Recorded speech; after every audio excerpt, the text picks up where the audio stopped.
A exemplo do que acontece em outros países, os empreendedores criativos necessitam de uma política de Estado apoiando suas iniciativas.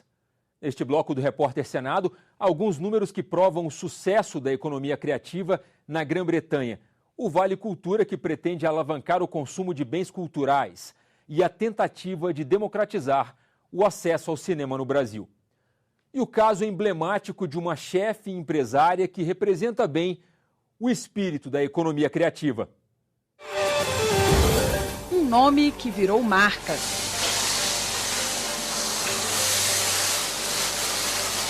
Para o público de Brasília, esta chefe é sinônimo de boa comida e autenticidade. Minha mente é muito inquieta, né? E eu acho que a cozinha é uma coisa fantástica. Não tem nenhum dia que a gente entre aqui e não saia sabendo uma coisa diferente. Algumas pessoas podem achar isso uma coisa estranha, né? Porque você faz o melhor prato da sua vida e ele, daqui a poucos minutos, ele não vai existir mais. Esquece. É diferente de você pintar uma coisa, você tirar uma foto e guarda aquilo o resto da vida. É uma arte muito instantânea, né? Para ela, o segredo do Universal, restaurante que comanda há 15 anos, é a originalidade. A criatividade, ela vem em todos os detalhes. Na decoração, na música, na forma de atender, na forma de você fazer um prato, na forma de você surpreender o cliente. Eu acho que o cliente que vem jantar, o jantar já está vendido, concorda? Você vem fazer o que aqui, não é jantar? Então, eu acho que o resto é que faz você pegar aquele cliente e cativar ele. Apoiar o início de carreira de pessoas talentosas como Mara é o sonho por trás da Secretaria de Economia Criativa. Quando se fala de arte e inovação, a inovação não tem mercado. Então, é papel do Estado sustentar a inovação, o lugar do novo. Então, nós precisamos apoiar o que tem mercado, abrir novos mercados e educar a população para consumir a cultura, porque haverá sempre bons produtos culturais e maus produtos culturais. Se eu tivesse um apoio do governo, eu era dona da cidade. Porque ideias existem muitas. Incentivo que é bom para quem cria e também para o país. A gente contribui de todas as formas, entendeu? Porque se eu tenho hoje só 60 funcionários, cada 60 funcionários tem 4 pessoas que dependem deles, faz um cálculo rápido aí. Pô, a gente circula aí mais de 250 pessoas. Isso é muito legal, porque tem imposto, tem o transporte público, tem a escola que o menino estuda. A gente roda muita coisa, mas e aí? Na hora que você precisa de um incentivo.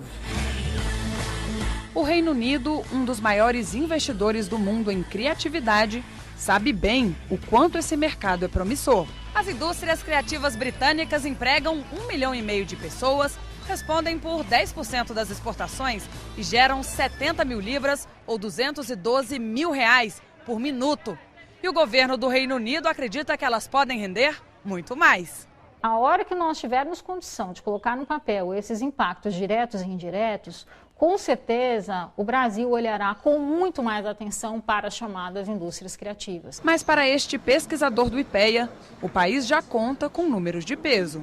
4,5% do consumo da família no Brasil é com bem cultural, assim no sentido estrito, né?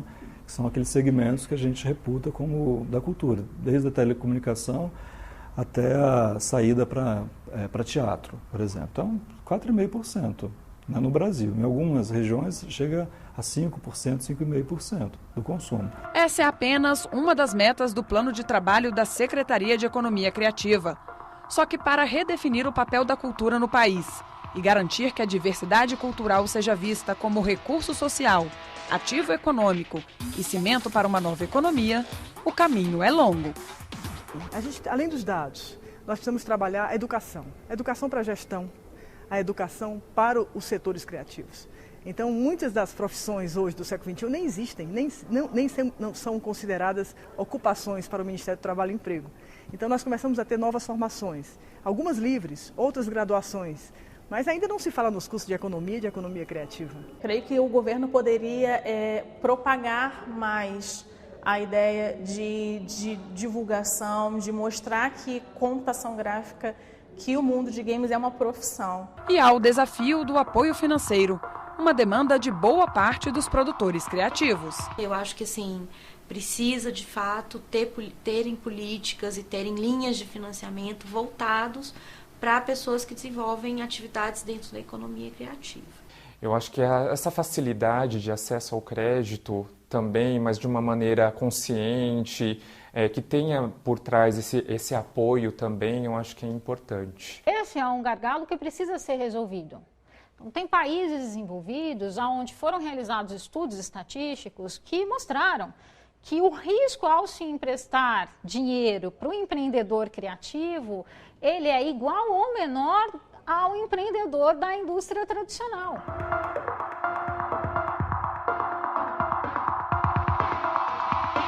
Eu acho essencial que um país apoie e incentive os seus talentos em todas as áreas. Faz-se necessário que esse apoio aconteça no início da criação, porque a economia criativa ela tem muito a ver com economia, com dinheiro, com números. Eu acho que, de uma forma geral, o governo tem que facilitar mais esse começo, né?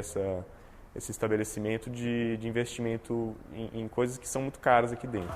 Demanda que a Secretaria conhece bem. Um desafio importantíssimo também é o desafio do fomento. E quando eu falo em fomento, eu estou falando de um fomento técnico, um fomento de consultoria para os negócios dos setores criativos, mas também um fomento voltado a linhas de créditos de bancos.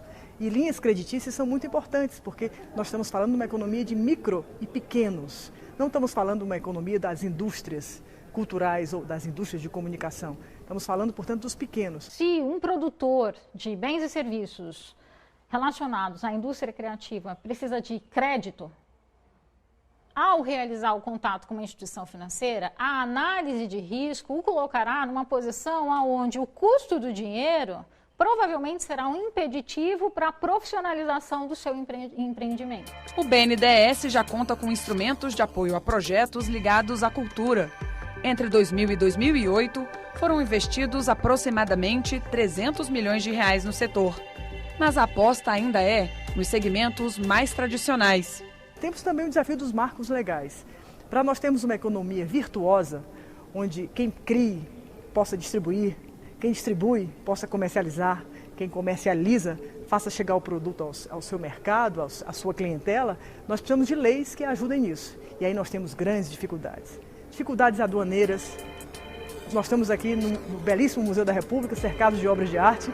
Para você tirar uma obra de arte do Brasil e fazê-la entrar de novo, você vai pagar uma fortuna de tributos. Então você precisa permitir a circulação dos bens, a circulação dos serviços. Tudo isso é burocrático, tudo isso é caro, tudo isso inviabiliza essa economia.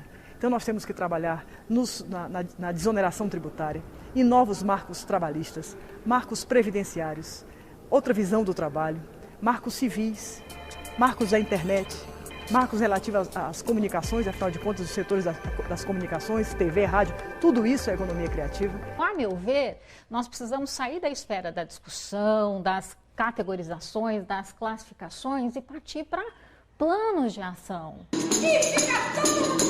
É por isso que começam a sair do papel os centros de apoio aos empreendedores e profissionais criativos. A nossa ideia é reunir num só equipamento, num só escritório, todas essas informações relativas à criação, ao ciclo da criação-produção, ao ciclo da distribuição, difusão, comercialização, até a questão dos mercados. A ideia foi lançada, a Secretaria da Economia Criativa elaborou um plano, fez uma articulação com pesquisadores, com especialistas na área, fez uma longa discussão, colocou o tema na agenda e agora tem que começar a procurar os caminhos, né? Enquanto essa estrutura não sai do papel, os criativos fazem uso de iniciativas pensadas para os segmentos tradicionalmente culturais e que permitem que boas ideias ganhem espaço.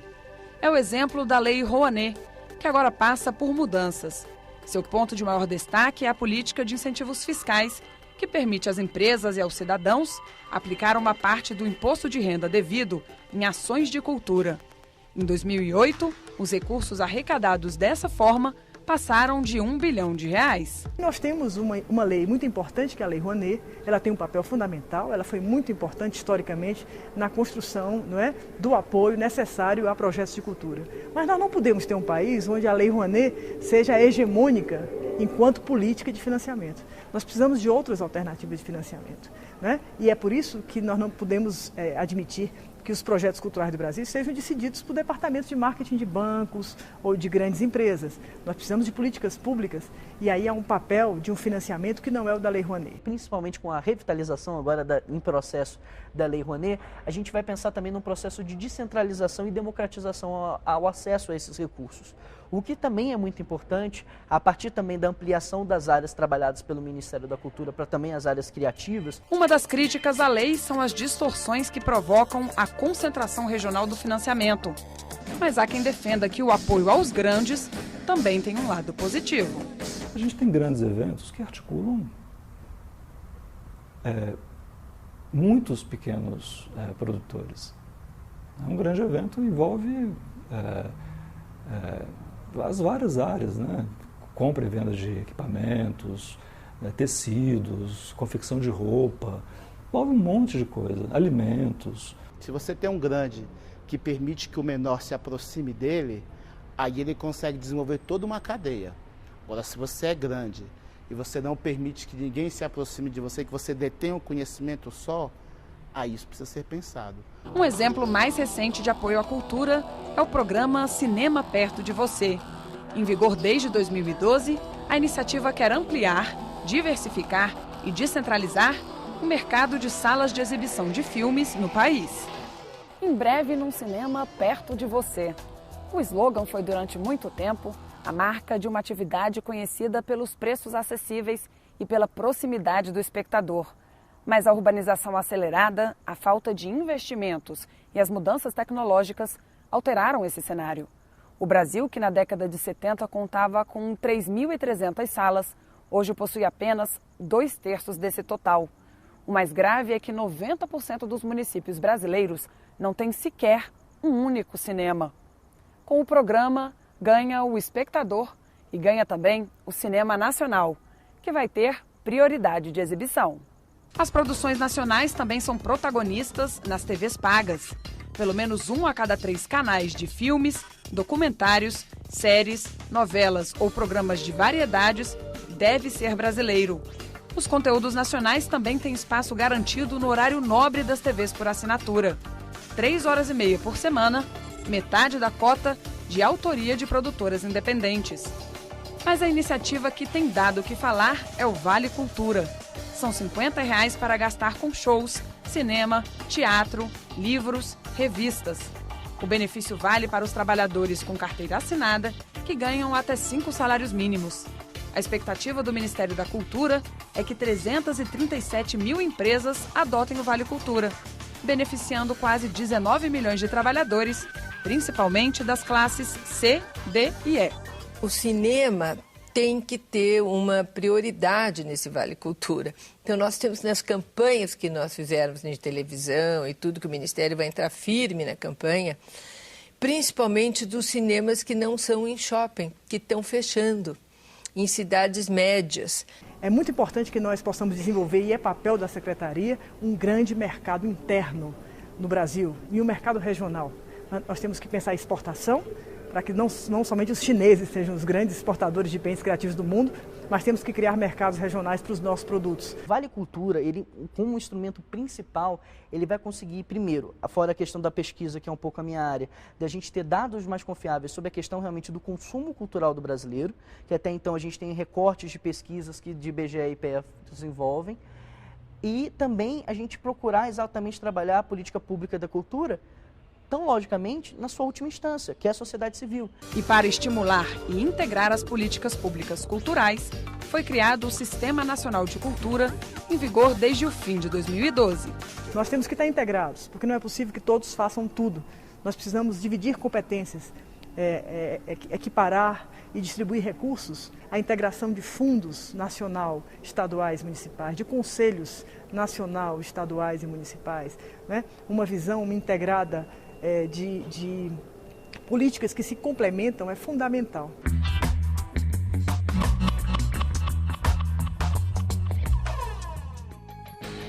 No próximo bloco, quem é quem na economia criativa? Profissionais que seguem carreiras inovadoras e inspiram quem pretende fazer o mesmo. Em instantes, no Repórter Senado.